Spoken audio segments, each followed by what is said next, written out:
Eh bien, écoutez, je vous propose qu'on démarre. Donc, Lucie Louessard, moi je suis la responsable du bureau en charge des aspects transversaux et de la coordination du plan stratégique national de la PAC. Et donc, je suis ravie d'introduire ce dernier webinaire des thèses donc, pour l'année 2024, puisqu'on en aura un tout début 2025 également pour terminer cette série. Donc, peut-être pour rappeler le contexte de ces webinaires, donc, qui sont présentés par des doctorants appuyés par le Réseau national agriculture et ruralité, dont l'autre nom pourrait être Réseau de la PAC français, puisqu'il s'agit d'un réseau dans le cadre du plan stratégique national de la PAC qui vise à appuyer la mise en œuvre du PSN. Et donc, en ce sens, on a souhaité, fin 2023, accompagner 5 doctorants qui vont travailler sur des sujets divers, mais tous rattachés au plan stratégique national de la PAC. Et donc, dans le cadre de leur thèse, on leur demande de venir faire un webinaire ou une animation par an, de manière à finalement pouvoir échanger sur leurs travaux avec un public très large, et puisque c'est aussi un des objectifs du réseau que d'être un réseau communicant et qui soit capable voilà, de faire dialoguer le PSN avec un public assez large pour rendre visibles donc, les enjeux des fonds européens. Donc, on a déjà eu en 2024 deux webinaires qui ont été réalisés. Un webinaire conjoint entre deux doctorants, Aimé et Samuel, qui traitait du sujet de l'installation, à travers le prisme du PSN sur deux aspects différents, à la fois économique et puis social. Également un webinaire réalisé par Adèle sur le sujet des haies. Et donc aujourd'hui, on a le plaisir d'avoir une intervention donc, de Lucien Luton, doctorant qui travaille donc, sur le sujet de la simplification, et une présentation, si je ne dis pas de bêtises, qui sera faite à 3 voix avec ces deux encadrantes, donc Sophie Toyer et Pauline Lécole. Donc, je ne vais pas forcément être beaucoup plus longue et peut-être, Lucien, te laisser la parole pour introduire ce webinaire et peut-être juste rappeler sur un peu la manière de fonctionner que donc pour pouvoir répondre facilement aux commentaires et puis à vos questions, puisque là, donc, on va partir sur un temps de présentation et à la suite, on aura un temps de questions-réponses pour pouvoir interagir avec nos 3 intervenants. On vous demande, si possible, de bien indiquer vos noms, prénoms, mais aussi votre structure. Ça nous aide aussi à vous identifier. Et donc, si c'est tout bon, Lucien, je te laisse la parole. Merci beaucoup, Lucie. Bonjour à tous. Tout d'abord, merci aussi au réseau et à l'équipe du BCDR hein, pour l'organisation de ce webinaire qui va me donner l'opportunité de présenter les premiers résultats des travaux de ma thèse. Et merci également à tous les auditeurs hein, pour leur présence. Donc, je me présente, je suis Lucien, je suis ingénieur agronome et donc après 3 ans d'expérience professionnelle dans le milieu associatif, j'ai commencé cette thèse sur la simplification de la PAC appliquée au PSN français au mois d'avril cette année. Et donc, je vais vous en présenter les principaux éléments et je serai ravi aussi de discuter avec vous de certains aspects, hein, vous qui connaissez sans doute certains aspects aussi très bien, ce sera aussi l'occasion d'enrichir et de continuer d'autant mieux dans mon travail. Donc la présentation d'aujourd'hui, elle va se dérouler en, en 2 temps. Premièrement, voilà les premiers éléments de ma thèse que je vais vous présenter, et dans un second temps, donc ce sera la parole à Sophie Toyer et Pauline Lécole, hein, mes 2 encadrantes de thèse, qui vont vous présenter en particulier une aide forfaitaire simplifiée pour les petites exploitations agricoles, qui peut être aussi relié à ce sujet de la simplification. Alors il y a des commentaires dans le... Vous m'entendez parce qu'il y a des commentaires qui indiquent ni son ni image dans le chat. J'espère que l'essentiel des participants m'entend. Je pense que oui, Lucien, on va regarder pour résoudre Bon, le problème. alors Oui. je poursuis. Donc, alors, pour cette première partie sur la présentation des résultats de la thèse, donc elle va se dérouler voilà, selon ces quelques étapes. Je vais commencer par présenter quelques éléments de contexte. Et puis ensuite, on va s'intéresser, qui dit simplification, dit complexité. Donc, on va s'intéresser aux facteurs hein, actuels de la complexité dans la mise en œuvre de la PAC. avant de parler des coûts et des conséquences négatives, disons, que peut générer cette complexité. Et puis après, je finirai par donner quelques illustrations, quelques exemples de simplification, comment elle peut se traduire en action aujourd'hui. Et enfin, voilà, aussi vous expliquer quels sont les principaux travaux et quels seraient les prochains objets d'étude de la thèse. Alors, pour commencer avec quelques éléments de contexte, donc tout d'abord, mettre en avant que la simplification de la PAC, hein, dans l'histoire de la PAC, c'est un sujet relativement ancien. Donc, la PAC date du début des années 60 et ce sujet de la simplification, il arrive principalement voilà, au début des années 90. Donc en 92, c'est la réforme McCharry qui va marquer petit à petit l'abandon de la régulation et des soutiens de marché pour passer à un système de soutien direct aux revenus. Et donc, dès le milieu des années 90, ce sujet émerge. Et depuis les années 90, tous les commissaires européens à l'agriculture se sont frottés à ce sujet. Donc, au début, donc, par exemple, Franz Fischler, en 95, soulignait l'importance de simplifier la PAC pour que les pays qui élargissaient l'UE, donc les pays d'Europe de l'Est et centrale notamment, qui ont des systèmes de gestion un petit peu moins développés, puissent tout simplement bien s'intégrer à la PAC. Après, très vite, dans les années 2010, on a le sujet de la limitation des coûts qui émerge, hein, avec voilà, ce plan d'action pour la simplification dans les années 2010. Dans les années 2000, pardon. Et puis donc par la suite, donc ça c'était sous Marianne Fischer-Boel, Dacian Ciolos, lui en 2013, donc il y a une réforme de la PAC qui comporte une annexe spécifique sur la simplification. En 2017, c'est une enquête, une consultation de 3 mois qui est menée hein, sous le commissariat de Phil Hogan et donc à l'issue duquel est mis en place un règlement, des règles simplifiées en matière agricole, le règlement Omnibus. Donc les résultats de l'étude donnaient un consensus sur le besoin d'une PAC plus moderne et plus simple. Et on voit que jusqu'à nos jours, en fait, le sujet est évidemment toujours sur la table, avec par exemple au début de l'année, on se souvient de la révision express réalisée un petit peu à la hâte, qui a été votée par le Parlement et qui actait notamment des simplifications en matière de règles environnementales sur notamment les règles sur les jachères ou la fin des contrôles pour les toutes petites exploitations, la fin des contrôles sur place.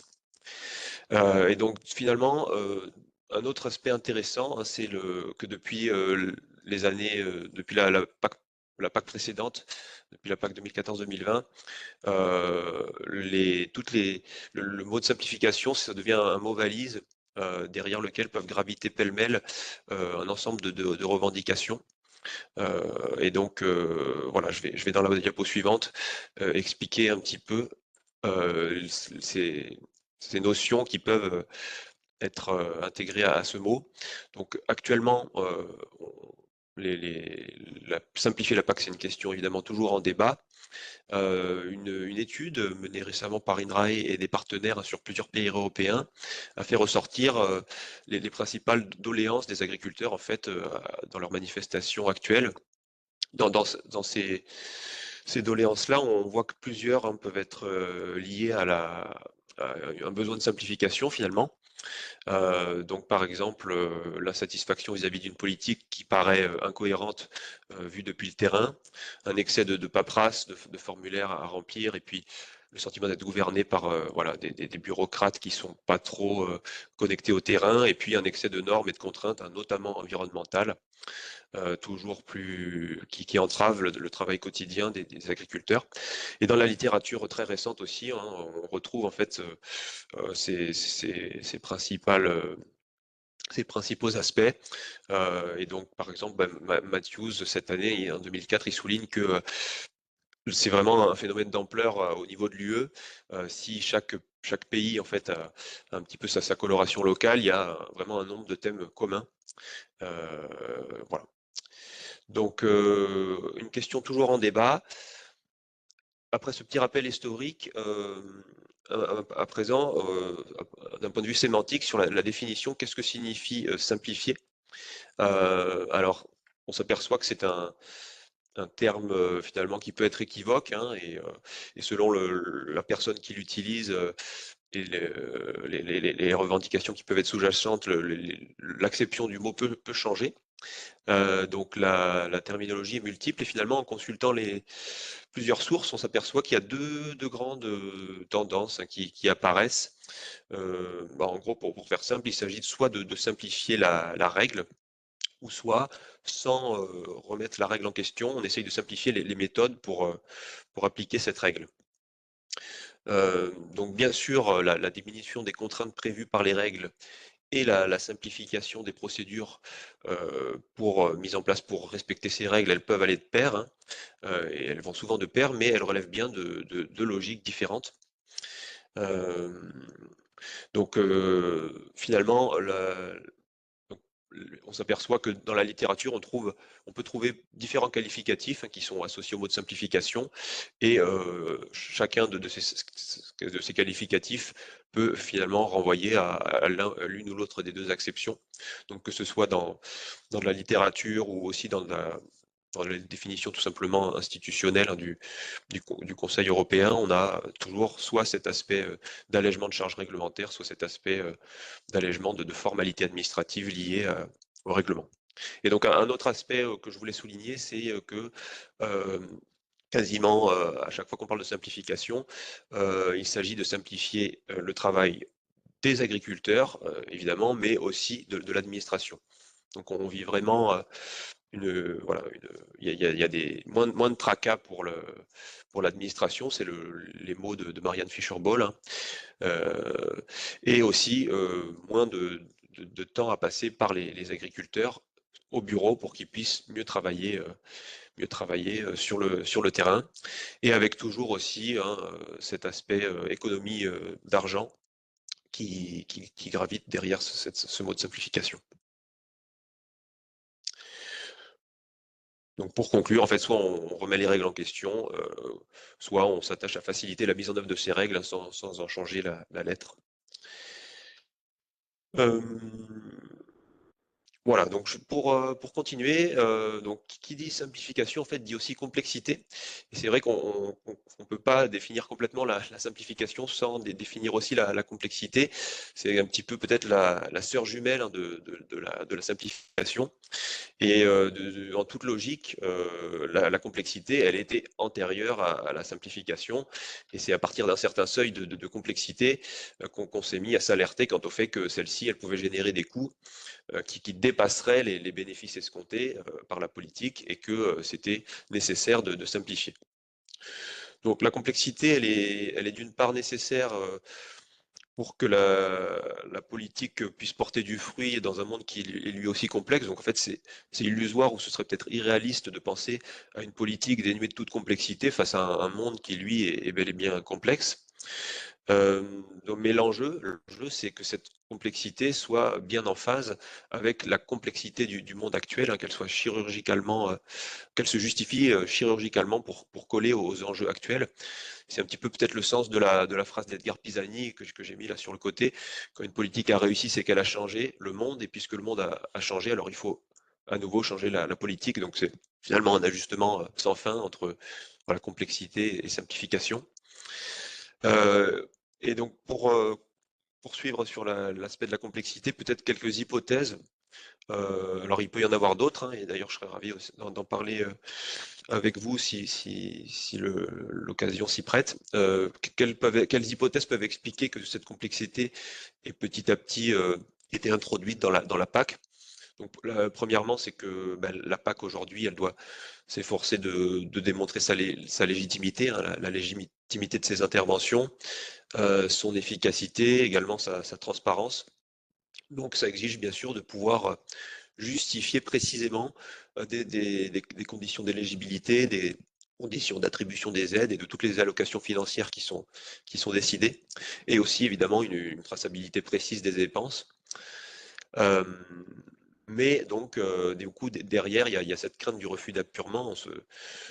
On se souvient de l'année de 2013 où, voilà, refus d'apurement, plus d'1,5 milliard d'euros qui avait été refusé pour une question de registre parcellaire graphique qui n'était pas pas assez précis. Donc c'est vrai que depuis, on redouble d'efforts, hein, pour cette traçabilité, mais du coup, toute cette rigueur peut générer de la complexité et avoir un coût. Euh, Par ailleurs, bon, la PAC, elle a été créée en 62, donc depuis plusieurs décennies ont passé et de nombreuses réformes se sont succédées. Finalement, le volume de la réglementation a gonflé au fil du temps, ce qui peut diminuer la lisibilité de la PAC, de la réglementation. Par ailleurs, on peut parler aussi peut-être d'ambition accrue, et notamment à travers la prise en compte de l'environnement. Euh, voilà, forcément, le fait d'instaurer notamment la conditionnalité qui est nécessaire, que chaque agriculteur doit respecter, hein, les bonnes conditions agricoles et environnementales. Voilà, des conditions universelles pour toucher des subventions. Ça peut ajouter forcément aussi de la complexité. Il faut aussi avoir en tête que l'UE, à sa création, c'était voilà 6 pays, aujourd'hui 27. Donc c'est pas la même chose de gouverner à 6 ou à 27. Et de fait, l'Europe est vaste, et les pays ont des enjeux et des contextes pédoclimatiques et donc des agricultures très, très variées. Et enfin aussi l'aspect digitalisation. Donc je l'ai mis dans cette slide. Évidemment, la digitalisation, elle a généré aussi elle a accéléré plein de processus et elle a facilité bien des opérations. Mais qui dit digitalisation et avancée technologique dit souvent aussi démultiplication des possibilités et peut-être toujours plus de données à traiter, l'outil créant ses propres besoins.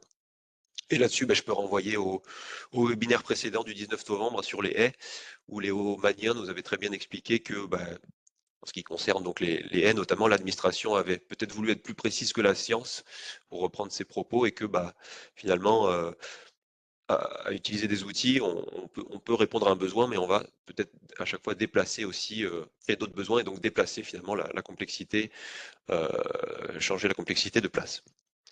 Donc quelques hypothèses sur la complexité. À présent, je vais passer voilà, présenter les premiers travaux de thèse et aux conclusions qu'ils ont pu me permettre de dresser. Donc première approche de la complexité. Donc en quelques mots, expliquer que le premier objet d'étude, hein, dans le cadre de ma thèse, ça a été finalement le dossier de demande annuelle, de demande d'aide PAC, hein, le dossier de subvention annuelle. Et donc pour me familiariser avec différentes facettes de la complexité, j'ai effectué 20 entretiens avec des agences de paiement, des organismes de services, des organismes payeurs, des contrôleurs et aussi des agriculteurs, qui m'ont permis de commencer les travaux. Et donc par ailleurs, j'en profite pour vous dire maintenant que si le sujet vous intéresse et pour compléter mon travail prospectif initial, euh, j'aimerais me tourner ultérieurement vers le RNAR dans le cadre d'une animation future pour connaître finalement votre ressenti et vos suggestions quant à la simplification de la PAC par l'intermédiaire d'une enquête en ligne. Donc on y reviendra en temps voulu. Donc voilà, des entretiens qui m'ont permis finalement de dresser un premier synoptique du circuit usuel d'un dossier PAC, hein, de dossier PAC aide surfacique. Donc cette figure, je ne vais pas rentrer dans le détail, hein, tout de suite, mais en fait, bon, c'est simplement pour montrer que il y a trois phases principales, hein, dans ce circuit du dossier PAC.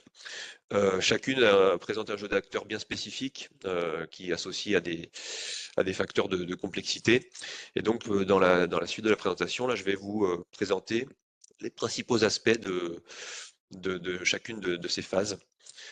Et donc, encore une fois, je serai ravi d'avoir vos remarques pour peut-être compléter ou modifier un petit peu ce schéma.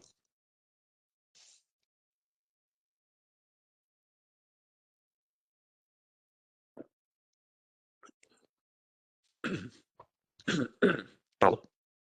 Alors, pour continuer, donc, les facteurs actuels de la complexité, donc, vu par le prisme du cheminement du dossier, donc c'est-à-dire que je vais essentiellement me concentrer sur ces dossiers, hein, qui concernent une majorité d'agriculteurs, pardonnez-moi, qui concernent une majorité d'agriculteurs et dont, voilà, et dont les fonds aussi représentent la plus grosse partie de l'enveloppe, hein, de la PAC. Donc, La première phase de la télé, c'est celle de la télédéclaration. Donc, c'est tout simplement la constitution et le dépôt du dossier en ligne, hein, pour les agriculteurs. Donc, à chaque fois, sur le petit tableau, j'ai rappelé en quoi consiste cette phase en quelques mots, les principaux acteurs concernés, hein, dans la deuxième colonne, les outils, les principaux outils en jeu, et puis après le calendrier, donc le moment de l'année à laquelle cette phase a lieu. Et donc, pour la phase de la télédéclaration, donc plusieurs sources de difficultés potentielles. La constitution du dossier, donc à chaque fois en gras, entre parenthèses, j'ai mis l'acteur qui était principalement concerné par cette difficulté.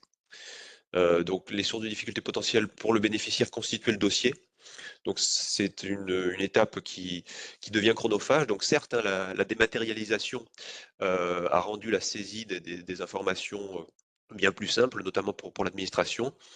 Mais pour l'agriculteur, hein, cette constitution du dossier, on s'aperçoit que d'une part, le nombre de documents et de formulaires à remplir a grandi, sur ces 20 dernières années. Et par ailleurs, c'est pas, ça va au-delà de la constitution d'un simple dossier, puisque c'est dans cette phase que l'agriculteur se confronte au registre parcellaire graphique. Et donc là, il y a aussi un enjeu avec l'accès et la maîtrise des outils digitaux. Euh, donc, finalement, la complexité s'est peut-être décalée de la saisie, qui est maintenant plus simple grâce à la dématérialisation, vers l'instruction. J'y reviendrai après. Et donc, voilà. Donc, cette notion d'accès aux outils digitaux, pour vous donner un exemple, en Aveyron, sur les 6500 agriculteurs, la DDT nous indiquait qu'il y en a à peu près 5% qui sont en situation dite de fracture numérique. Donc déjà, voilà, accéder aux outils, c'est pas forcément évident pour tous. Et après, maîtriser ces outils, comme je disais, par exemple, dessiner ses parcelles sur le RPG, ça va au-delà de cocher des cases ou déclarer un nombre d'animaux. Sur la compréhension des règles aussi, il y a une difficulté potentielle, puisque c'est à la fois, donc cette fois pour les organismes de services qui doivent se les approprier pour ensuite les faire connaître aux bénéficiaires, et pour les bénéficiaires qui doivent s'y conformer. Donc, ces règles, enfin, un facteur de difficulté, c'est qu'elles sont temporairement instables, elles changent à chaque programmation. Euh, et aussi, elles peuvent changer au sein même d'une programmation. Euh, et donc finalement, face à ces règles aussi qui sont difficiles à comprendre, on s'aperçoit que de plus en plus d'agriculteurs se font aussi aider pour faire cette télédéclaration. Donc les organismes de services, ils doivent traiter un grand nombre de demandes, hein, sur un laps de temps qui est court. Donc la Chambre d'agriculture de l'Hérault, par exemple, elle traite 2 fois plus de demandes qu'il y a 10 ans. Et près de 80% des agriculteurs de la PAC au niveau européen font appel à une aide extérieure, quelle qu'elle soit, pour, pour cette télédéclaration.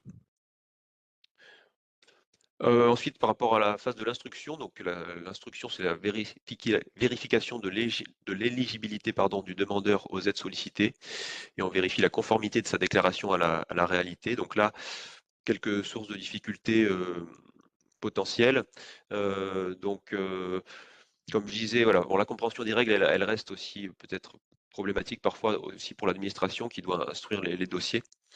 Et donc, par exemple, au sein de la programmation, les MAEC, des fois, le cahier des charges n'est pas forcément définitif, alors que l'appel à projet a déjà été ouvert, hein, ce qui peut créer des incompréhensions, des fois, entre les administrateurs d'une part, les animateurs des mesures d'autre part, et les agriculteurs, quand ils n'ont pas tous le même niveau d'information au même moment. L'informatique aussi peut poser de la difficulté. Alors, encore une fois, il faut bien avoir en tête que cette diapo ne met pas en avant aussi les avancées et la simplification peut-être qu'ont permis ces outils, puisqu'évidemment l'informatisation, l'outil ISIS, qui permet d'instruire les dossiers, permet de faire un très grand nombre de calculs en un temps record, mais cependant, on s'aperçoit que l'outil actuel, il est peut-être un petit peu dépassé par la surcharge d'informations à traiter actuellement. Nos interlocuteurs mentionnaient par exemple des bugs avec des besoins de déconnexion intempestive, des lenteurs, etc. En fait, voilà, les couches d'informations géographiques qui se superposent depuis plusieurs années, la prise en compte de surfaces non agricoles, etc., font que ça a toujours augmenté la masse d'informations que l'outil devait prendre en charge. Et aujourd'hui, l'outil a un petit peu de mal à suivre. Et pour finir, oui, il y a aussi des fois il peut y avoir une concertation entre structures qui est pas si simple parce que l'instruction elle se fait en dialogue resserré entre l'ASP et les DDT. L'ASP donnant ses feux verts réguliers à la DDT pour qu'elle procède à l'instruction mesure par mesure. Voilà, par exemple, à la DDT, on nous expliquait qu'ils peuvent recevoir jusqu'à 20 messages, 20 consignes de l'ASP par jour, donc beaucoup d'informations à traiter en peu de temps. Et pour répondre à pour mieux se coordonner, hein, les structures ont récemment créé le PPP, le plan de performance de la PAC, c'est un service de l'ASP qui appuie la DDTM, donc une ligne directe entre les deux structures, qui a été créée notamment suite au refus d'appurement qui avait généré un certain traumatisme. Voilà pour les principaux facteurs. On peut mentionner aussi peut-être des fois la recherche de sens ou le confort au travail. L'instruction, c'est un travail très long et assez minutieux. Et c'est vrai que parfois, en faisant la balance entre temps passé et puis montant, montant rectifié à la suite d'erreurs, certains agents avaient l'impression d'effectuer un travail un petit peu dénué de sens.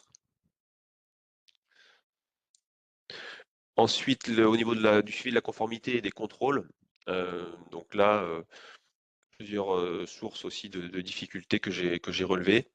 Donc tout d'abord, le fait de pouvoir faire preuve en permanence, de pouvoir montrer qu'il est en règle, ça demande à l'agriculteur d'avoir un archivage et une traçabilité précise, hein, des données d'exploitation. Donc par exemple, les entrées-sorties d'animaux, le carnet de plaine, hein, ou le registre phytosanitaire qui doit pouvoir être exhibé à tout moment en cas de contrôle. Euh, le suivi également en temps réel. Donc là, le 3STR, c'est un système de suivi automatisé du couvert végétal. Donc, grâce à ce système, il a été mis en place pour diminuer le nombre de contrôles sur place et donc faciliter, simplifier la vie des agriculteurs et de l'administration. Mais on s'aperçoit que là, il y a peut-être d'autres aspects de complexité qui ont été introduits. Par exemple, un sentiment d'être surveillé en permanence qui pouvait être assez oppressant pour certains agriculteurs, et aussi un suivi encore plus systématique de chaque dossier, sachant que chaque anomalie détectée par le système est aussi corroborée par l'œil humain, donc ça exige aussi du travail, du travail derrière. Et puis après sur le contrôle, donc j'y reviendrai un peu plus tard, donc je ne vais pas m'étendre maintenant, mais il y a tout un enjeu. Le contrôle occupe une place assez importante, hein, dans la psychologie des agriculteurs, et c'est un aspect souvent très stressant, plus souvent avant le contrôle que pendant et après d'ailleurs. Mais ce contrôle, il est difficile à gérer pour le bénéficiaire comme pour les contrôleurs. Les contrôleurs PAC sont soumis à des rythmes assez rapides, hein, de contrôle. Ils ont 4 à 6 exploitations à visiter dans une semaine. Ils sont toujours en déplacement. Et finalement, on s'aperçoit qu'il y a peut-être un manque de formation aux risques psychosociaux, hein, du contrôleur qui parfois se trouve démuni face à des situations qui peuvent être un peu délicates. Voilà, on peut citer par exemple, un cas un peu extrême, c'était l'affaire Jérôme Laronze, à l'issue de laquelle les contrôleurs avaient souligné ce manque criant peut-être de formation aux risques psychosociaux qui aurait pu éviter le pire. Et donc, pour terminer sur le paiement, donc là, la principale source de difficulté, ça va être les retards de paiement, tout simplement. Ces retards, ils apparaissent avant tout du fait des programmations qui changent quand le logiciel n'est pas prêt. Il concerne surtout les MAEC et les aides à l'agriculture biologique. Ils sont problématiques parce que parfois l'enjeu financier est énorme, hein, pour une exploitation agricole, et ça crée des problèmes de trésorerie évidemment si l'aide n'arrive pas en temps voulu. Donc un exemple probant, c'est un exemple parlant peut-être, c'est les aides bio, les aides au maintien de l'agriculture bio, les aides de la campagne 2023, elles n'étaient toujours pas versées en juillet de 2024. Donc là, il y avait plus d'une année de délai. Donc après ce panorama des facteurs actuels, hein, qui peuvent générer de la complexité dans le cheminement actuel d'un dossier PAC, je vais parler des coûts que peut générer cette complexité. Donc, bon, c'est quelques mots pour rappeler que la complexité, elle n'est pas finalement mauvaise en soi, hein. Comme je le disais tout à l'heure, un certain degré de complexité semble inévitable, hein, pour une politique efficace. À trop simplifier, on peut aboutir à une situation dans laquelle l'agriculture, elle contribuerait plus à l'atteinte d'objectifs que la PAC s'est fixée. Et voilà, on pourrait être moins performant. Donc voilà, pour résumer, il faut faire aussi simple que possible, mais pas au dépend de l'efficacité. Donc dans complexité, on distingue vraiment les coûts, la charge administrative entre guillemets inutile, des coûts qui sont ancrés dans le fondement de la politique, et aussi des coûts. Il faut avoir en tête que certains coûts, les business as usual costs, hein, BAU costs, ce que j'ai noté en bas, des coûts auraient lieu aussi sans tous les coûts ne sont pas imputables à la politique, puisque voilà, sans la politique, il y aurait évidemment il y aurait une fiscalité, il y aurait une mutualité sociale agricole, il y aurait plein d'organismes et d'aspects indispensables à la vie de la ferme qui génèrent aussi de la complexité administrative. Donc les coûts de la complexité pour les bénéficiaires, un petit synoptique, de la compréhension des règles en passant par le remplissage du dossier et en allant donc jusqu'au contrôle et à l'évaluation de la politique. On a plusieurs grandes familles de coûts qu'on peut lister ici. Coûts d'apprentissage, coûts d'opportunité, donc c'est le temps que passe l'agriculteur à remplir ses papiers, qui n'est pas passé à travailler sur la ferme. Le coût financier, tout simplement, quand l'agriculteur, des fois, débourse plusieurs centaines d'euros pour déléguer sa déclaration PAC à un organisme de service. Le coût psychologique, hein, alors les coûts psychologiques, ils sont, disons, transversaux à presque toutes les phases. C'est pour ça que c'est intéressant peut-être de trouver les leviers pour diminuer ces coûts. Donc c'est des coûts qui peuvent être transversaux. Et puis voilà, le coût d'opportunité finalement qu'on retrouve dans chacune des phases. Et pour l'administration, donc les catégories de coûts sont plus ou moins semblables. La principale différence, c'est qu'on n'a pas très peu ce coût d'opportunité, puisque là, de toute façon, c'est le temps passé par les agents sont dédiés uniquement au travail administratif, mais malgré tout, hein, on peut avoir des coûts de transaction quand il s'agit de se concerter entre organismes pour concevoir une nouvelle politique assez régulièrement, ou alors contrôler et évaluer la politique. Des coûts d'apprentissage aussi, parce qu'il faut s'approprier sur le bout des doigts les règles pour ensuite les transmettre aux usagers. Et puis aussi, voilà, des fois des coûts budgétaires liés à la formation ou à la mise à jour de matériel. Et aussi les coûts psychologiques, hein, bon, je les ai pas mis sur toutes les colonnes, mais j'aurais pu. C'est des coûts aussi qui sont transversaux. Ensuite, après avoir parlé coût, complexité, on revient sur la simplification qui est au cœur de notre sujet.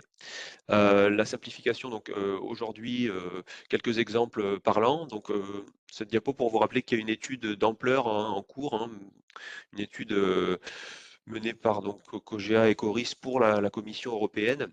Cette étude, elle a fait passer un questionnaire en ligne à plusieurs milliers d'agriculteurs de l'UE. Ensuite, elle a procédé à des entretiens approfondis. Elle devrait être disponible premier semestre 2025. Et donc, le terrain, en fait, les agriculteurs font remonter trois principaux aspects pour simplifier la PAC, hein, de leur point de vue.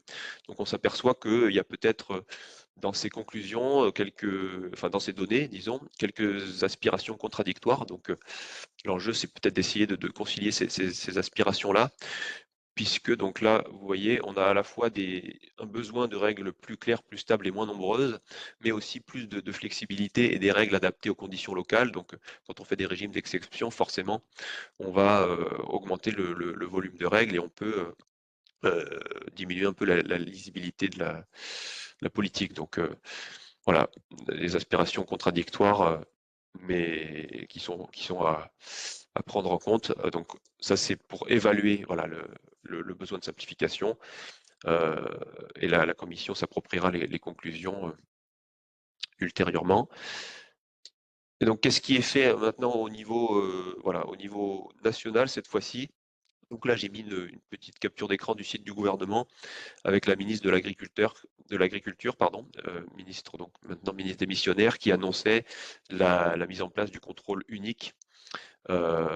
Donc l'idée, c'était qu'il y ait maximum un contrôle par an, donc PAC et tout confondu, disons PAC, paquet hygiène, MSA, etc., qu'il y ait pas plus d'un contrôle par an par agriculteur, et ce sur un seul thème à chaque fois. Donc voilà, ça c'est de l'actualité récente. Au niveau régional cette fois-ci, donc en Occitanie, on a un dispositif unique qui a été mis en place.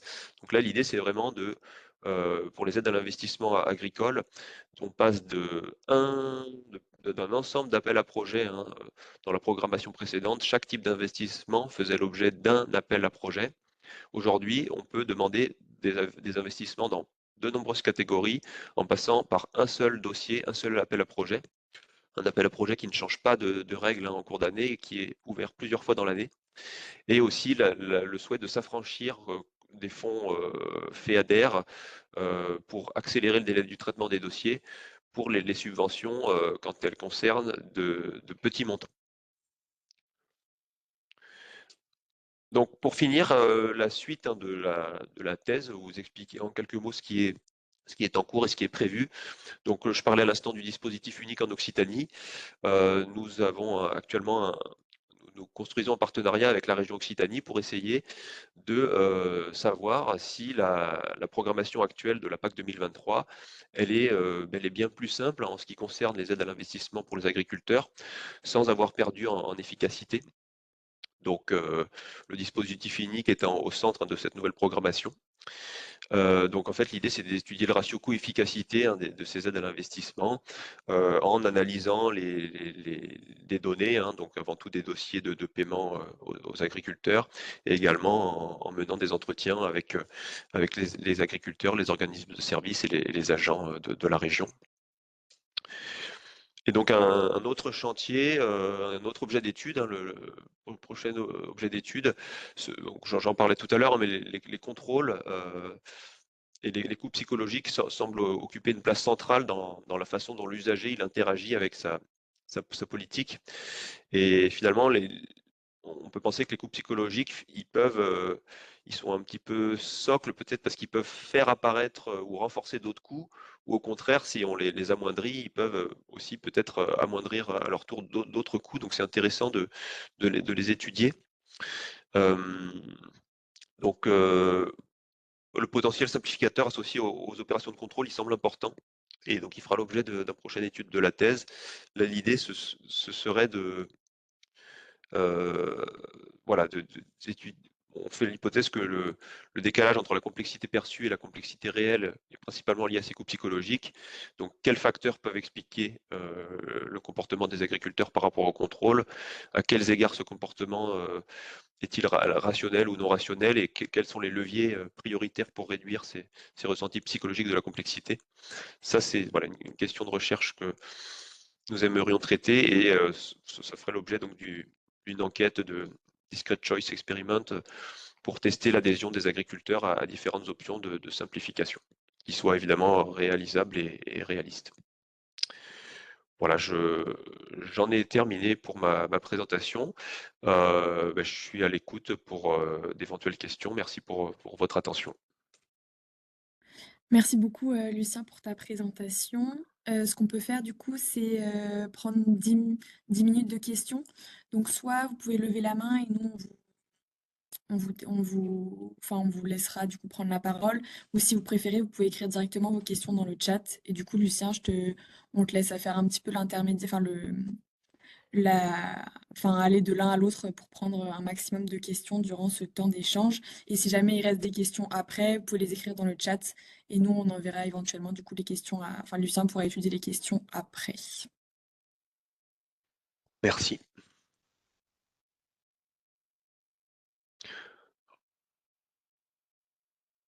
Alors, il y a des mains qui se sont levées, Thomas Oui, et hop, Valentin Thomas. Bernard. Thomas, du coup, si tu veux prendre ta question. Oui, bonjour. Bonjour Lucien, bonjour tout le monde. Bonjour Thomas. Présentation très intéressante, c'est ce challenge que tu abordes vaillamment. J'avais peut-être 3 points, je sais pas, enfin c'est des questions, commentaires, je te laisserai voir ce que tu veux en faire. Euh, sur la, j'ai l'impression que dans la perspective historique aussi, par rapport à la question de la simplification et de la réforme 92, c'est ce qui a changé, c'est l'absence d'un cap aussi clair qu'avant 92 dans la PAC. Avant 92, la PAC c'était fait pour augmenter la production et produire de l'alimentation pas chère pour les marchés nationaux et internationaux. Et puis voilà, il y avait des dispositifs très simples qui consistaient à subventionner directement les productions. Et depuis, j'ai l'impression que ce qui participe aussi à la complexité, c'est qu'on navigue entre plusieurs objectifs plus ou moins contradictoires. On veut maintenir cette compétitivité, faire des grosses fermes, mais en même temps maintenir des petites, faire de l'écologie en même temps de la productivité. Et du coup, on a plein de dispositifs qui sont entre eux contradictoires aussi et qui participent finalement, voilà. Enfin, il y a comme disons là, une complexité dans les détails de mise en œuvre, mais qui est peut-être pas complètement déconnectée d'une complexité dans l'objectif global même de la PAC.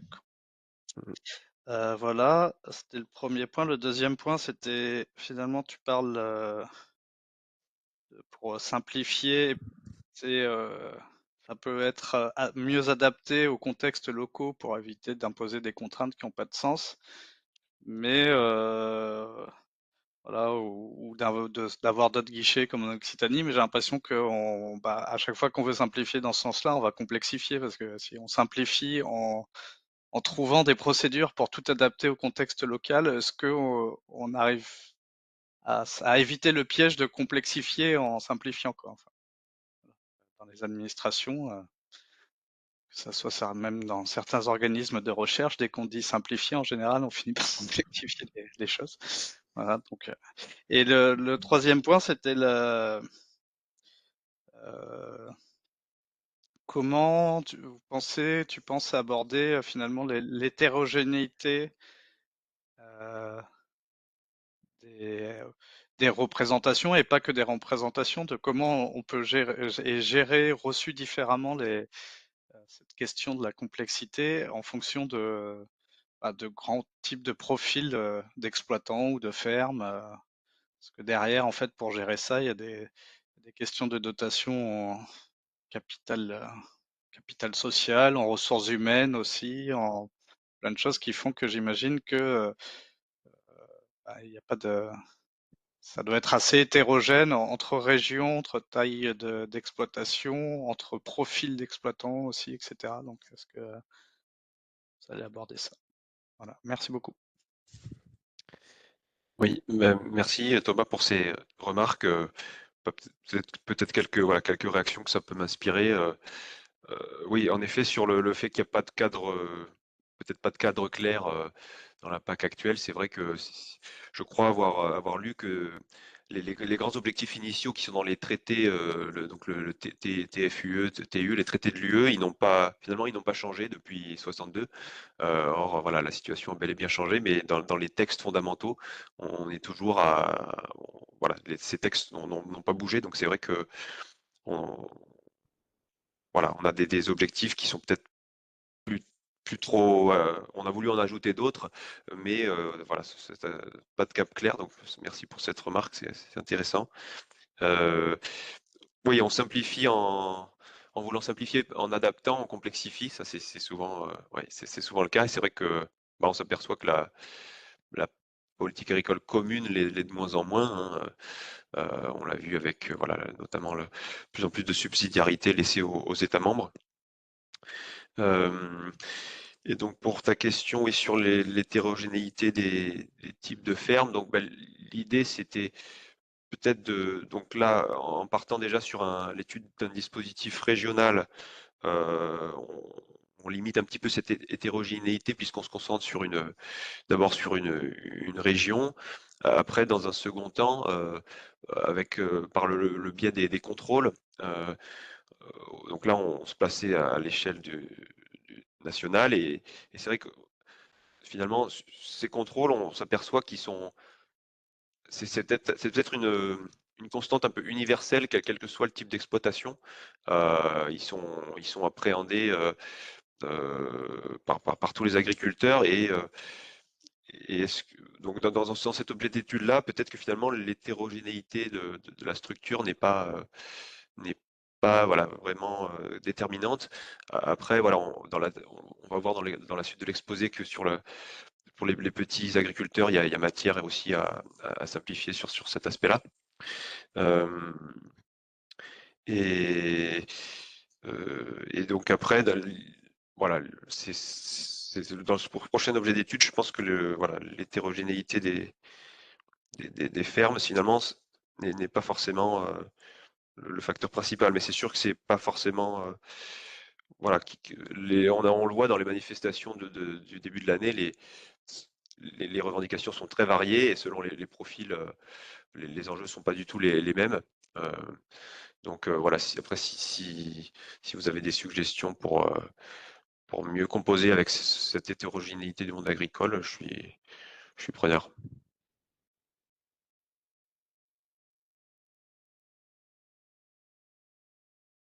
Ton micro, Margot. On avait une autre question de Valentin Bernard, si jamais vous voulez la prendre. Oui, bonjour, merci beaucoup pour votre présentation.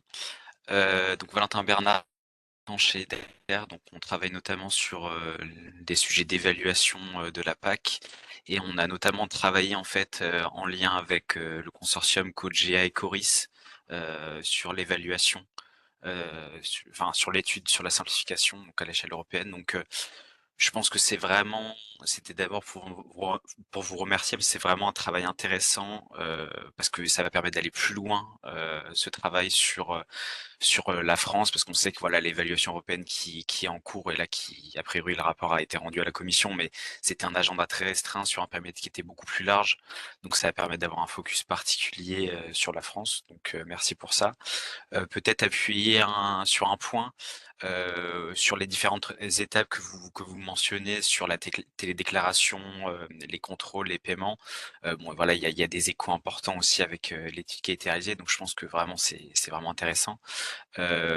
Je pense qu'il y a vraiment un sujet sur aussi, et vous l'avez évoqué aussi, hein, mais sur le temps qui est dédié à se tenir en fait informé des évolutions réglementaires, des évolutions sur les modalités pour recourir aux différentes interventions du PSN.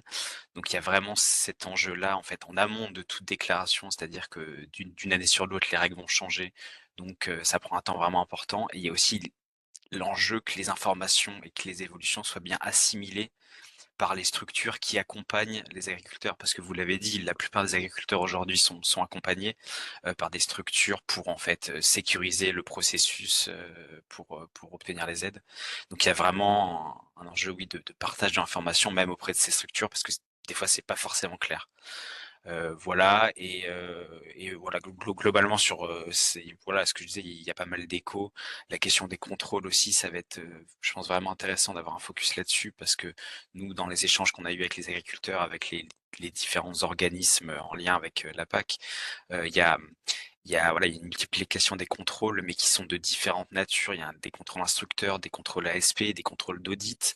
Donc en fait, pour l'agriculteur, finalement, c'est juste une multiplication. En fait, il voit pas la différence. Donc il y a un vrai sujet là-dessus, avec des demandes de pièces complémentaires qui sont pas forcément demandées dans les différents par les différentes structures. On sait que l'instructeur va pas forcément demander les mêmes pièces que l'ASP, ou inversement. Il y a un enjeu aussi de doublon des documents qui sont demandés. Donc voilà, c'était plus c'était pas vraiment des questions, mais plus des compléments. Et voilà, je pense que c'est vraiment bien d'avoir d'un approfondissement sur tous ces sujets-là qui sont vraiment centraux pour les réformes à venir de la PAC.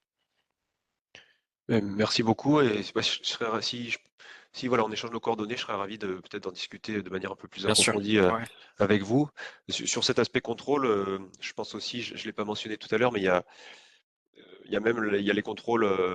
Donc, comme vous l'avez dit, il n'y a pas que la PAC, hein, qui génère du contrôle. Et il y a contrôle concomitant et les contrôles a posteriori, qui sont encore une autre catégorie de contrôle et qui ajoute aussi encore un interlocuteur. Donc, en France, c'est le ministère de l'économie et des finances qui va réaliser l'essentiel de ces contrôles a posteriori. Et presque ce contrôle a posteriori, il vient contrôler plus le travail des contrôleurs précédents, et il contrôle plus l'administration que le bénéficiaire lui-même. Et pourtant, des fois, on retourne voir le bénéficiaire. Ça ajoute voilà, une strate, disons. Donc cet aspect-là est aussi assez révélateur. Merci beaucoup pour votre remarque. Alors, je ne vois pas d'autres mains levées. Donc, si ça vous convient, on va pouvoir passer au deuxième temps de notre présentation, donc en laissant la parole à Sophie Toyer et Pauline Lécole. Et puis, du coup, on gardera un petit temps de questions, un deuxième temps de questions-réponses à la fin. Voilà. Mais je donc laisse la parole à Sophie et Pauline. C'est parti. Merci. Merci, donc bonjour à tous. Je suis Pauline Lécole, donc je suis enseignant-chercheur à l'Institut Agro à Montpellier. Et donc avec Sophie Toyer, on va vous présenter une étude qu'on a menée, notamment aussi avec Raphaël Prégé, hein, au sein de notre labo, hein, le CEM, le Centre d'études d'économie de l'environnement de Montpellier. Et donc on a travaillé sur un programme qui existe à l'échelle européenne, et c'est un programme qui est simplifié à destination des petits agriculteurs. Vas-y Lucien, tu peux passer.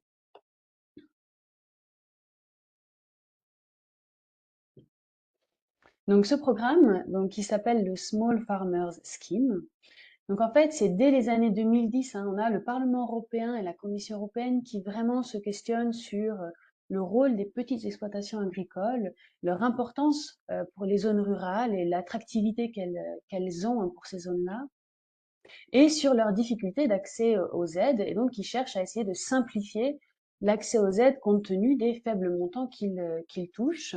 Donc on a mis une citation de Dacian Cioloș, qui était commissaire européen à l'agriculture à cette époque-là, hein. Il est nécessaire de simplifier la vie des petites exploitations en leur garantissant une charge administrative à la hauteur de ce qu'elles peuvent assurer.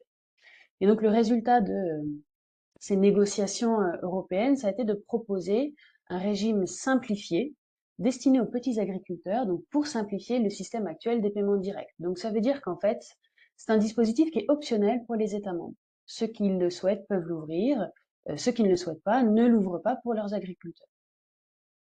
La participation, elle est volontaire pour l'agriculteur, donc c'est un système d'autosélection. L'agriculteur rentre dans le système s'il est ouvert dans son État membre ou pas. C'est un paiement qui est forfaitaire par exploitation agricole, qui remplace les aides directes du premier pilier et qui ne peut pas dépasser 1 250 € par exploitation agricole. Et c'est comme ça finalement qu'on définit qu'est-ce qu'un petit agriculteur. C'est ceux qui rentrent savent qu'ils ne toucheront pas plus de 1 250 € par exploitation par an. Donc évidemment, c'est plutôt des petits exploitants qui rentrent dans ce programme-là.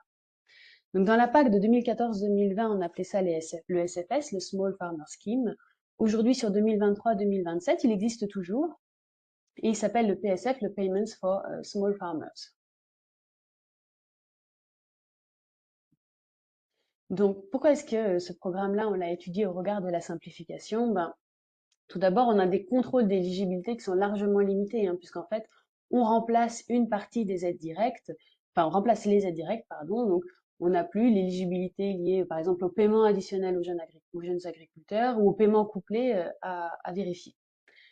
On a la possibilité aussi, hein, dans le règlement européen, c'est écrit comme tel, d'avoir un paiement qui est forfaitaire par exploitation, qui du coup ne dépend pas du nombre d'hectares, qui ne dépend pas de la localisation de l'exploitation agricole. Pas de contrôle et pas de pénalité, donc là aussi, hein, ça simplifie très largement. Mais par contre, ce programme-là, on l'a pas ouvert en France, alors que quand on regarde sur la distribution des aides premier pilier touchées par les bénéficiaires français, donc là j'ai utilisé les données de 2021 pour qu'elles soient relativement actualisées, on observe que quand même on a 15% de bénéficiaires qui touchent moins de 1250 €.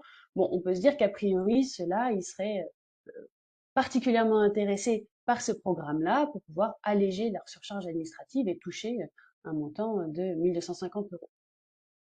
Donc notre étude, elle avait deux grands objectifs. Le premier, c'était de dire, voilà, on voudrait connaître la préférence des agriculteurs français pour ce programme spécifique tel qu'il est proposé par la Commission européenne.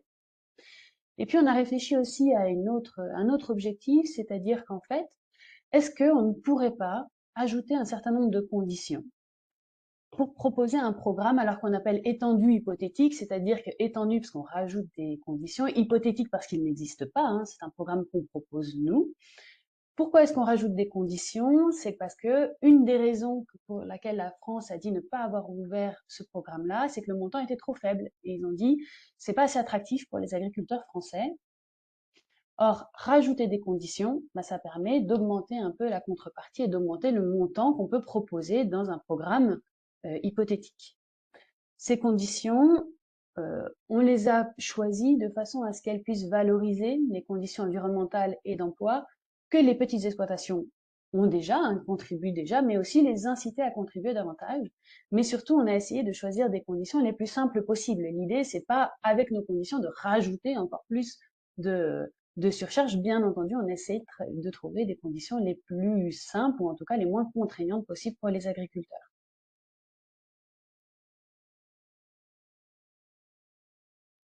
Donc, on a réalisé une enquête. Donc, c'est une enquête qu'on a diffusée en 2020. On l'a diffusée assez largement à l'échelle nationale.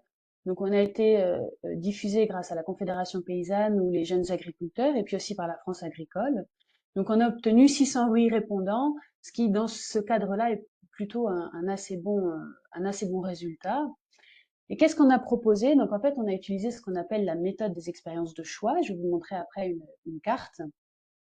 Donc, aux agriculteurs, on propose un paiement forfaitaire annuel tel qu'il est présenté dans le programme européen, le SFS. Donc, comme je l'ai dit, versé indépendamment de la taille de l'exploitation, du type de production, de la localisation. Hein, c'est un paiement forfaitaire par exploitation agricole. Donc, comme vous l'avez compris, il remplace les aides directes du premier pilier et ouvert à tous les agriculteurs qui choisissent cette option puisqu'on garde le système d'autosélection. Et donc, les critères qu'on a choisis, hein, les conditions qu'on a choisi d'ajouter, on en a de trois sortes. On a une condition environnementale, c'est avoir une certification environnementale ou pas. Notre idée, là, c'est vraiment de ne pas différencier les différentes certifications environnementales compte tenu de l'exigence environnementale associée, c'est plutôt de participer à une dynamique d'aller vers la certification environnementale pour ces exploitations-là. Un critère d'emploi, donc là on a trois niveaux possibles, hein, pas de conditions liées à l'emploi. Un emploi, alors c'est 2 mois par an cumulé, hein, de l'emploi qui peut être saisonnier, temporaire ou permanent. Et un troisième niveau avec 4 mois d'emploi salarié permanent sur l'exploitation cumulée. Et un critère d'engagement, en leur demandant leur préférence. Est-ce que vous choisissez plutôt, vous préférez un engagement plutôt annuel ou un engagement plutôt sur 4 ans? Donc, je vais vous présenter une carte de choix, ça sera peut-être un peu plus clair. Donc voilà, ça c'est ce qu'on propose, qu'on présente aux agriculteurs. Donc, on leur présente plusieurs cartes de choix de ce type-là. Ça c'est une carte de choix donc parmi un certain nombre. Et donc, vous voyez qu'on a plusieurs programmes qui sont proposés. Avec nos différentes conditions, et à la fin, on a le lump sum payment qui correspond au paiement forfaitaire.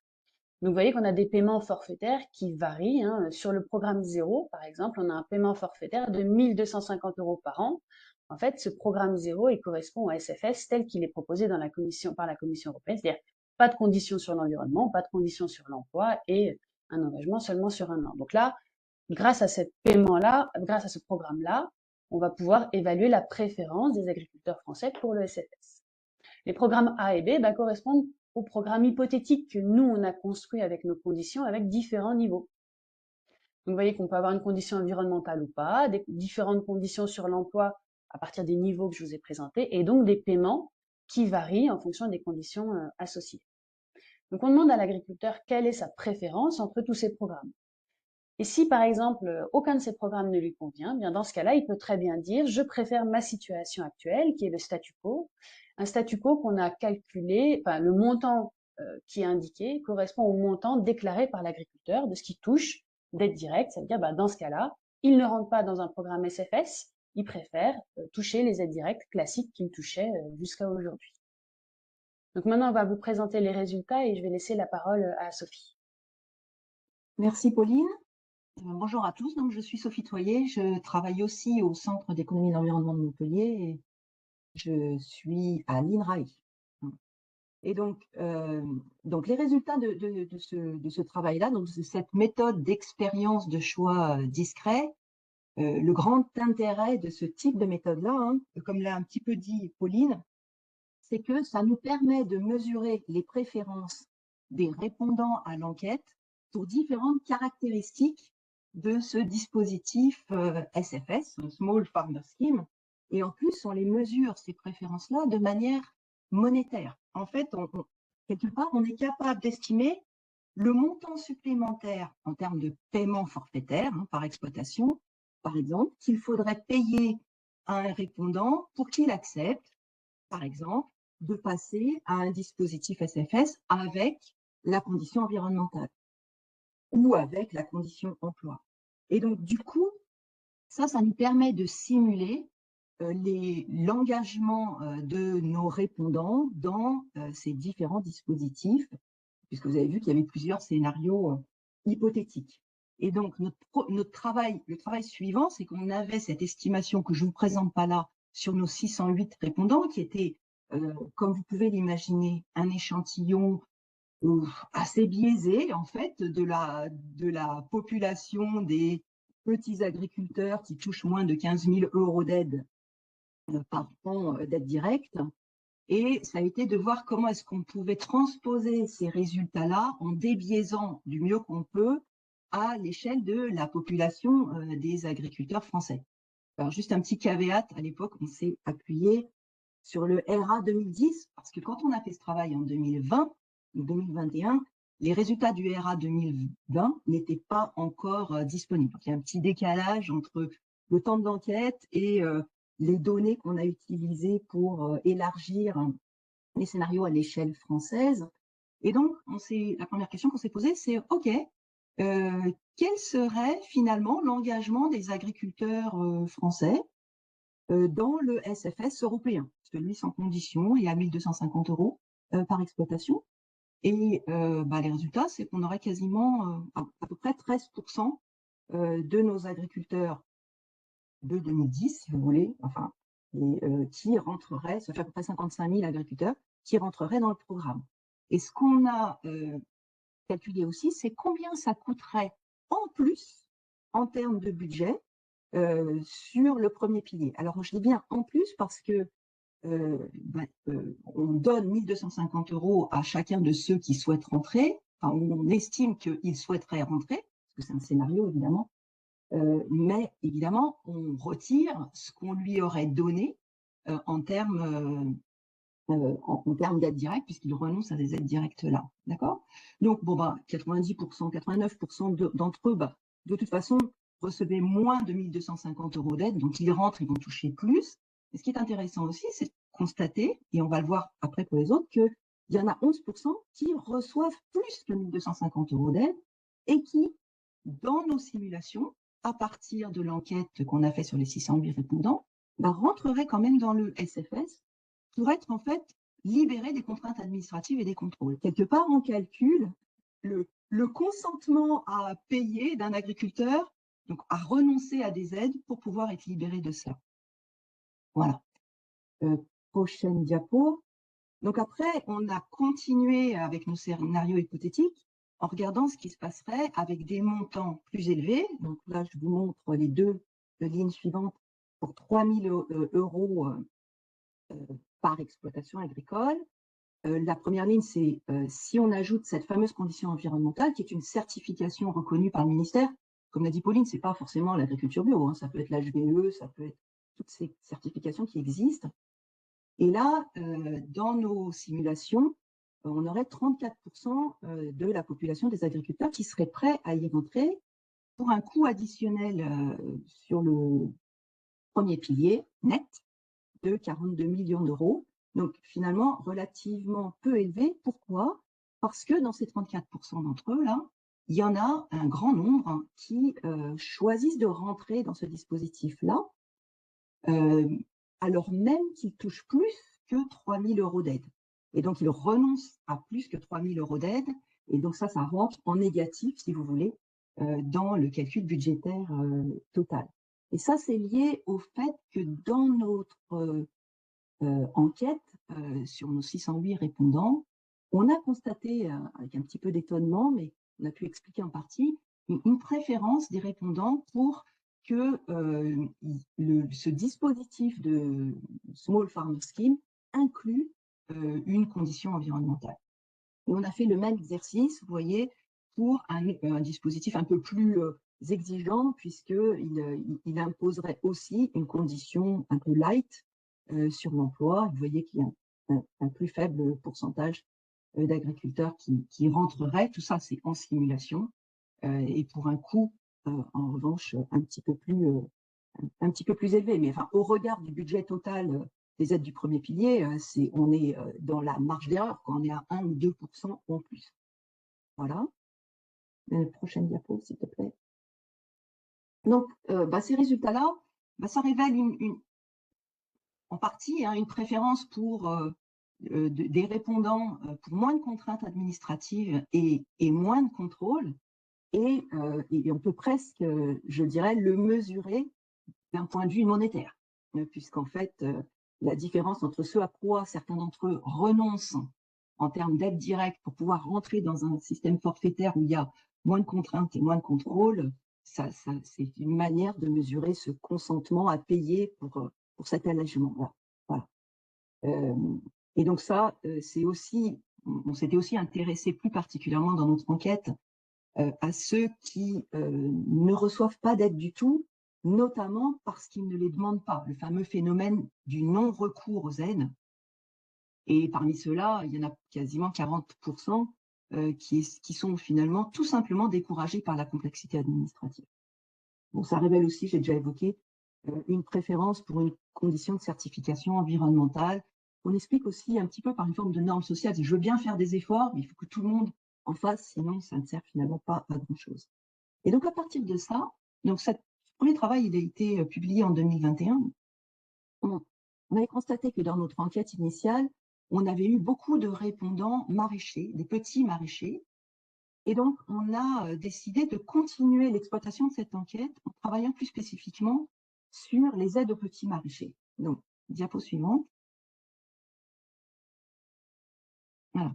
Il se trouve que là, on se projette plutôt à 2022-2023, où en fait, dans l'élaboration du plan stratégique national, il y a eu l'inclusion d'une nouvelle aide couplée spécifique pour les petits maraîchers. Et ça répondait à des revendications assez fortes, justement, de ce secteur-là,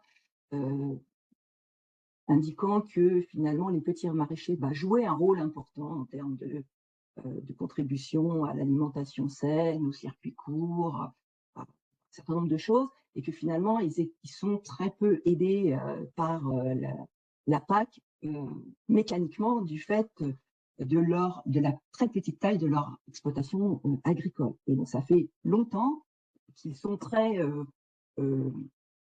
on les entend beaucoup dans les médias et dans les syndicats pour demander une aide plus spécifique, ce qui leur a été accordé dans le PSN pour un budget prévisionnel d'environ 10 millions d'euros par an. Et alors cette aide-là, il faut savoir qu'en fait, elle n'est attribuée qu'aux maraîchers qui ont moins de 3 hectares de SAU. Donc ça, c'est, je pense, évidemment l'objectif du ministère de cibler les petits maraîchers, pas tous les maraîchers, et qui cultivent au moins sur cette SAU 0,5 hectares de maraîchage. Et donc, évidemment, avec une règle comme celle-ci, il y a un effet de seuil important. C'est ce qu'on a essayé de représenter là. Peut-être un des désavantages de cette mesure-là, c'est que quand on a moins de 3 hectares, on peut toucher jusqu'à 1588, on touche 1588 € d'aide par hectare de maraîchage. Donc, jusqu'à 3 hectares, on peut toucher jusqu'à 5400 € d'aide, puisque on y rajoute aussi l'aide classique à l'hectare qu'on peut avoir, mais que dès qu'on dépasse 3 hectares de SAU, eh bien, on n'a plus le droit à cette aide-là. Et donc, en fait, il faut quasiment avoir 27 hectares de SAU pour espérer, par les aides directes classiques, toucher autant que si on a moins de 3 hectares de SAU en petit maraîchage. Et donc, cet effet de seuil, il a des conséquences évidemment un petit peu complexes en termes d'équité. Et donc, ce qui nous intéressait, là, c'était de se dire, mais finalement, est-ce qu'on aurait pu réfléchir autrement et aider les petits maraîchers autrement que par cette aide couplée, et en reprenant nos scénarios hypothétiques qu'on avait travaillé sur le Small Farmer Scheme, mais en se disant, imaginons un dispositif d'aide aux petits agriculteurs, mais par contre ciblé sur les maraîchers. Et donc, on a voulu comparer finalement ce système-là. Donc, celui-là, c'est assez facile. On peut calculer statistiquement quel serait le nombre d'agriculteurs qui rentrent, de maraîchers qui rentrent dans le dispositif, avec le scénario hypothétique d'un Small Farmer Scheme, mais qui inclurait, donc bon, je ne vous explique pas pourquoi on a choisi ça, mais une condition environnementale, donc la certification environnementale dont on parlait avant, et puis une condition d'emploi, c'est-à-dire qu'il faut au moins cumuler 4 mois d'emploi salarié par an. L'idée étant que souvent, le ou la conjointe ou la famille travaille sans forcément être déclaré. Ce serait aussi une manière de pouvoir déclarer, puis aider ces petits maraîchers qui se plaignent beaucoup de surcharge de travail saisonnière. Voilà, donc c'est ce qu'on a fait. Diapo suivante. Et donc, on s'est intéressé à la population des maraîchers non retraités en France, qui touchent moins de 5 000 € d'aide directe par an. Alors là, du coup, on avait le RA 2020, donc ça représente, je ne me trompe pas, je trouve mes chiffres, mais à peu près 7 000 maraîchers en France. Et donc, en fait, pour comparer les deux systèmes, il fallait qu'on les compare avec un lien direct. Donc, on a comparé pour le même budget. On s'est dit, ben voilà, qu'est-ce qui se passe si on dépense le même budget, soit sur le SFS, enfin celui que je vous ai présenté, donc un dispositif petit maraîcher, aide forfaitaire avec 2 conditions, emploi et environnement, soit sur le système d'aide couplée mis en œuvre par le PSN. Et ce qu'on constate, donc, pour un budget de 13,5 millions € par an, eh bien, c'est que l'aide couplée du PSN, ça permet de faire, de subvenir ou de soutenir quasiment 3200 maraîchers qui seraient éligibles à cette aide-là, et que notre programme hypothétique, pour le même budget, nous permettrait de soutenir 4500 maraîchers, mais qui en plus, du coup, s'engageraient à respecter une condition d'environnement et d'emploi, et ça pour un montant de 2500 € par exploitation agricole. Voilà, prochaine diapo, s'il te plaît. Voilà. Donc, alors, ce travail-là, il est en cours et soumis, mais il n'est pas complètement encore finalisé ou validé. Donc, ces travaux qu'on avait donc commencé en 2020, ça révèle, alors ce sont sur des préférences déclarées, pas véritablement observées, hein, les répondants répondent à un questionnaire, il peut y avoir quelques biais évidemment, mais quand même une préférence assez marquée pour moins de contraintes administratives, moins de contrôle, et qui s'exprime donc par un renoncement même à des aides pour pouvoir obtenir cette simplification-là. Et l'avantage, donc, on aimerait bien que ces propositions-là puissent être peut-être regardé avec plus d'attention par le ministère lorsqu'il pensera à la future PAC ou à une révision du PSN, parce que finalement, ce paiement forfaitaire avec des engagements assez simples à contrôler, en tout cas, qui n'ont pas besoin, qui ne nécessitent pas forcément un contrôle de terrain, c'est que on a un système d'autosélection, donc on n'a pas cet effet de seuil qu'on peut avoir sur les aides couplées. Et puis, on a aussi des effets additionnels intéressants qui sont liés au respect des conditions. Donc, en fait, ce qu'on a constaté, c'est qu'une partie des agriculteurs répondants, ils sont prêts, en fait, à s'engager dans des conditions qu'ils ne respectent pas encore, mais qu'ils sont prêts à respecter pour obtenir ce type de soutien-là. Voilà. Donc, on pense que ça peut être quelque chose qu'il faudrait peut-être creuser pour la prochaine PAC. Voilà, je crois que je vais m'arrêter là si on veut avoir le temps de discuter. Merci également pour cette deuxième présentation. Il nous reste du coup quelques minutes pour prendre des questions. Pour l'instant, il n'y a pas de main levée, mais j'ai vu des questions dans le chat. Si vous Oui. voulez les prendre pour les répondre à l'oral. Alors, oui. Ouais, je peux Vas-y, peut-être. Céline. J'ai lu celle de Valentin Bernard sur les caractéristiques de nos répondants. Donc en effet, on leur avait demandé leur production principale, leur taille, etc. Donc, bon, je vais pas forcément vous donner les chiffres, mais je vais vous donner quelques points intéressants. C'est-à-dire qu'on avait quand même une surreprésentation assez forte des maraîchers et plutôt de jeunes agriculteurs. Euh, voilà, c'était à peu près ça. Sinon, le reste correspondait plutôt à ce qu'on observait sur le recensement agricole de 2010.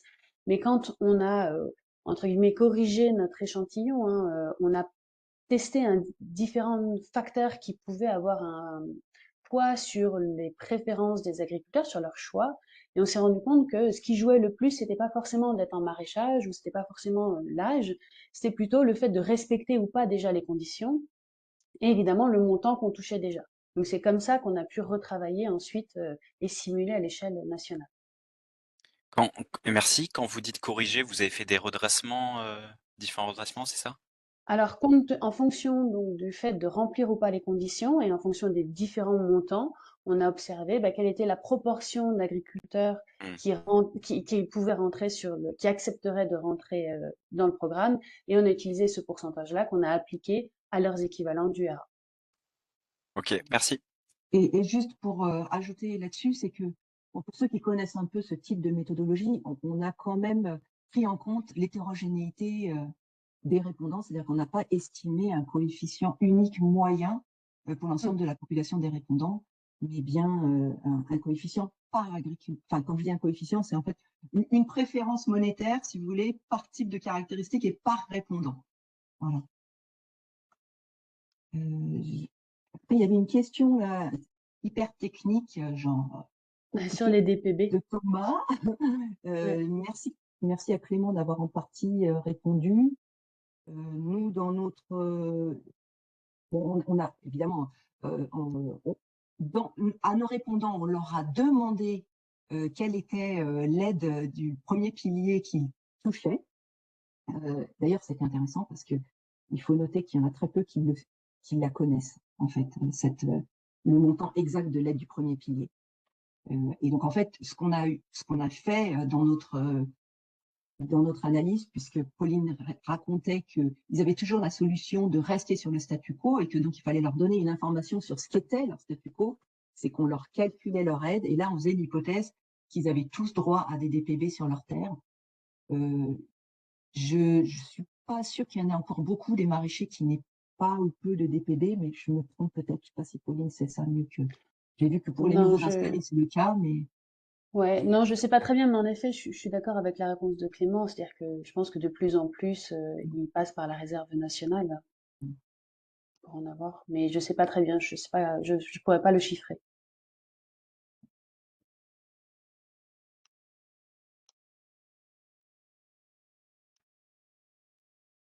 Je vois pas d'autres questions, donc. Je ne vois pas de main levée. Effectivement, mais il nous reste quelques minutes si jamais il y a des regrets. Ah, ok. Thomas qui remercie. Eh ben écoutez, je ne sais pas si vous avez des choses à ajouter ou si on conclut ce dernier webinaire de 2024. Moi, je vais peut-être juste ajouter, mais Oui. Lucien l'a évoqué. Donc, merci pour votre écoute. Ce que Lucien a présenté, c'est évidemment aussi tout ce qu'il a découvert à marche forcée et très efficacement en à peine 5 ou 6 mois de début de thèse, en fait.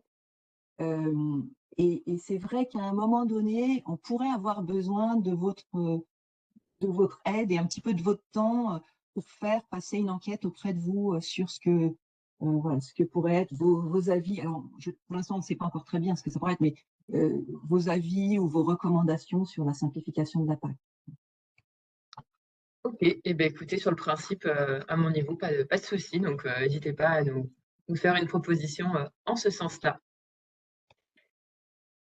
Eh bien, donc si on est tout bon, un grand merci à tous les trois pour ce webinaire. Et effectivement, pour répondre à Nicolas Kahn, le webinaire sous le contrôle de mon équipe sera rediffusé voilà, sur les réseaux du RNA.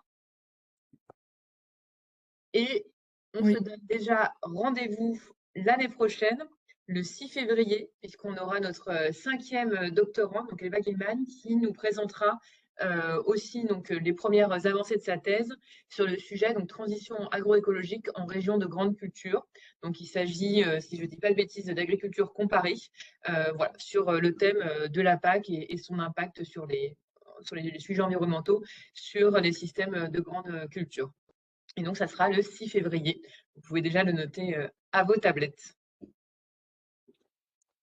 Eh bien, écoutez, si ça vous convient, on peut conclure ce webinaire. Et voilà, encore un grand merci à nos 3 intervenants et puis des bonnes fêtes de fin d'année à tous, puisque ça commence à arriver à grands pas.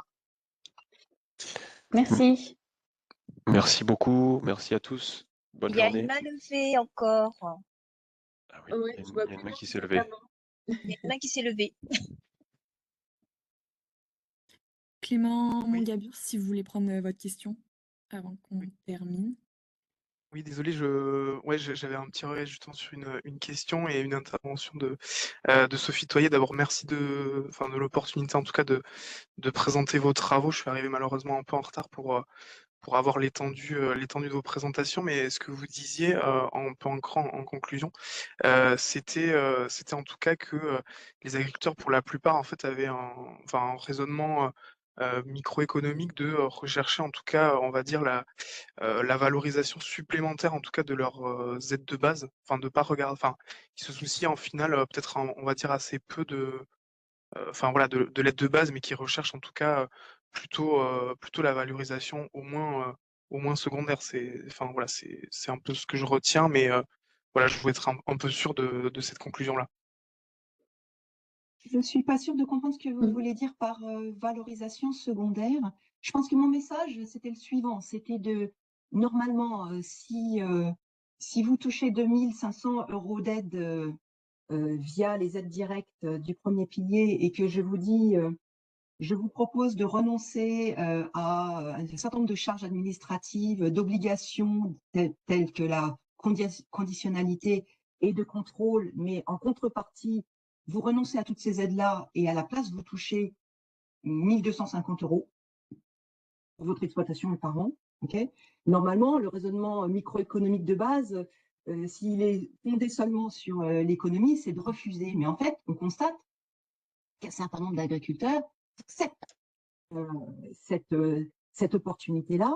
Et donc, la différence entre les 2 500 € et les 1 250 €, quelque part, ça capture la préférence que peuvent avoir les agriculteurs en termes monétaires, pour moins de contrôle, moins d'obligations, moins de paperasse. Alors, je ne peux pas distinguer dans ces 3 dimensions-là ce qu'il en est, mais c'est un petit peu ça le message que je fais passer. Et d'ailleurs, avec la nouvelle disposition de la PAC mai 2024 et les exploitations de moins de 10 hectares qui sont maintenant qui sont encore soumises à la conditionnalité, mais plus au contrôle, quelque part, c'est aussi prendre en charge cette dimension-là. sais pas si c'était clair ce que j'ai raconté, mais voilà, c'est ce que j'essayais de faire passer comme message. Et on a encore quelques minutes, donc si Martine Marchal veut également prendre la parole pour poser sa question.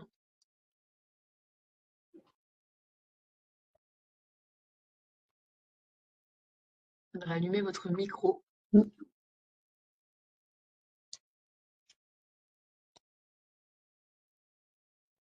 Bon, c'était peut-être un signe d'au revoir qui s'est produit avec une main levée.